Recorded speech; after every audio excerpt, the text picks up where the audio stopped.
মেয়েদের বাবার বাড়ি হয়, শ্বশুর বাড়ি হয়, স্বামীর বাড়ি হয়, তাহলে নিজের বাড়ি কোনটা? মেয়েরা যখন পৃথিবী ছেড়ে চলে যায় তখন কবরটাই তার নিজের বাড়ি হয়। একটা সপ্তাহ বাবার বাড়িতে থাকার পরে এখন চলে যাচ্ছি নিজের সংসারে। একটা দিন বাবার বাড়িতে অনেক আরাম এসেছিলাম ঠিকই, কিন্তু মনটা আমার পড়েছিল নিজের সংসারে। সকালবেলায় মা কালাই রুটি বানাচ্ছিল আর চুলার পাড়ে বসে আমি আমার মায়ের হাতের গরম গরম কালাই রুটি খাচ্ছিলাম। কালাই রুটি তো সবকিছু দিয়েই খাওয়া যায়, তবে আমি পছন্দ করি মরিচ ভর্তা দিয়ে খেতে। মরিচ ভর্তাতে বেশিরভাগ মানুষ সরিষার তেল দিয়েই খায়, তবে আমার সরিষার তেল হলে হবে না, সয়াবিন তেল লাগবে। এখন আবার কিছু বুদ্ধিজীবী এসে বলবে মরিচ বাটা আবার মরিচ ভর্তা হলো কবে থেকে, তো তাদের জন্য আমার কিছু বলার না। 8 দিন থেকে একটানা মাংসের উপরেই আছি, তাই মাংস খেতে আর ইচ্ছে করছিল না। মাকে বলেছিলাম বিরিয়ানি রান্না করতে। এই কয়েকটা দিন মায়ের হাতের রান্না খেয়ে আমার মন প্রাণ সবকিছুই শান্তি শান্তি লাগছিল। এইদিকে মামা ভাগ্নি যখনই একসাথে হবে, ভাগ্নির সাথে সাথে মামাও ছোট বাচ্চা হয়ে যাবে। চলে যাওয়ার সময় হয়ে গিয়েছে, তাই রেডি হয়ে বের হয়ে পড়লাম রেল স্টেশনে যাওয়ার জন্য। সজীব তো রেল স্টেশনের দিকে চলেই গিয়েছিল, তাকে ফোন করে ভ্যান গাড়ি ব্যাক করতে বলি, আর 1 মিনিট দেরি করে ফোন করলে হয়তো বা অনেক দূরে চলে যেত, তখন আর তাকে ব্যাক করতে বলতে পারতাম না। তো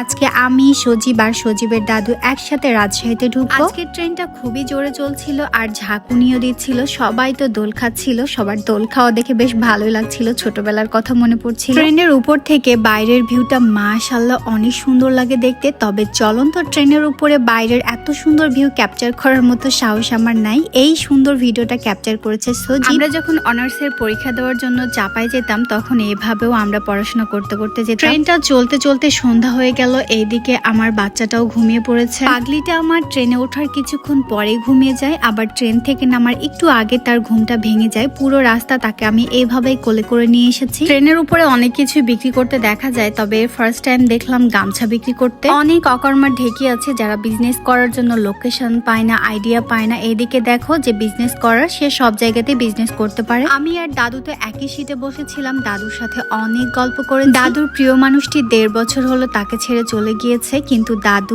আজও তাকে খুব মিস করে। দাদু আমাকে বলছিল দাদি যখন একদমই ছোট্ট প্যান্ট পরা অবস্থায় দাদুর সাথে বিয়ে হয়েছিল, জোড়া পাখির মধ্যে যখন একটা পাখি চলে যায় তখন অন্য পাখিটা সত্যি সত্যি একাকিত্বেই জীবন কাটে। 1.5-2 ঘন্টার ট্রেন জার্নিতে আমার মাজা পিঠ ব্যথা হয়ে যায়। যাই হোক, আমরা চলে এসেছি রাজশাহীতে। আজকে সজীব যে কার মুখ দেখে ঘুম থেকে উঠেছিল, সবার ব্যাগ ধুইতে ধুইতে জীবন শেষ। এরই মধ্যে তোমাদের ভাইয়াও আমাকে প্ল্যাটফর্মে রিসিভ করতে চলে আসে। তো এখন আমরা বাইকে করে চলে যাব আমাদের বাসা পর্যন্ত। ফাইনালি আমি আমার শান্তির জায়গাতে চলে এসেছি। আমি যতই আমার বাবার বাড়িতে আরামায়েশে থাকি না কেন, আমার নিজের সংসারে এলোমেলো হয়ে থাকলেও যে শান্তিটা পাই সেটা আর অন্য কোথাও পাই না। বাসাতে এসে আগে আমি আমার গাছগুলো দেখছিলাম, তো বৃষ্টির পানি পেয়ে গাছগুলো বেশ ভালোই গ্রোথ করেছে। এদিকে রাইখানা বুড়ি তার খেলনাপাতি নিয়ে খেলতে শুরু করে দিয়েছে। তো সবাই ভালো থেকো, সবাইকে আল্লাহ হাফেজ।